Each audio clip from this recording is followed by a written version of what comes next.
नमस्ते दोस्तों, सभी को राधे राधे। एक मैं विवाह का गीत गाए, पसंद है तो लाइक कीजिएगा, सब्सक्राइब कीजिएगा।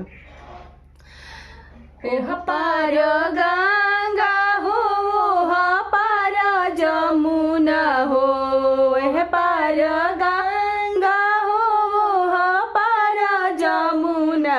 अरे बिचावा चोरेला बलुआ तेरे लाला नवा। अरे बिचावा परेला बलु रे तेरे लाला नवा। ताही बलु रे तावा में मालिन फुलवारो पली। ताही बलु रे तावा प मालिन फुलवारो पली। फुलावा फूलेला का चनार रे लाला नवा।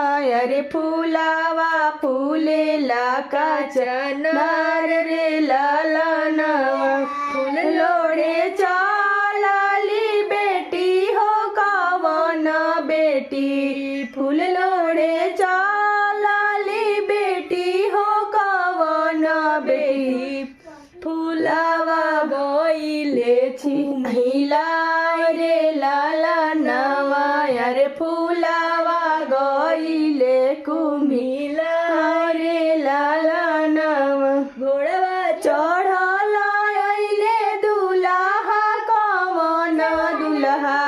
घोड़वा चढ़ल अइले दुल्हा कवन दुल्हा।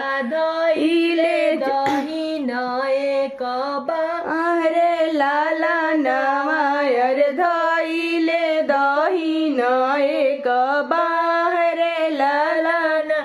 छोड़ छोड़ दुल्हा हो हमरो दहिन बहिया हो।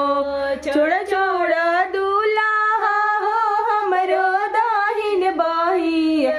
अरे अभी बानी कने आ कुंवार रे लाला नवा। अरे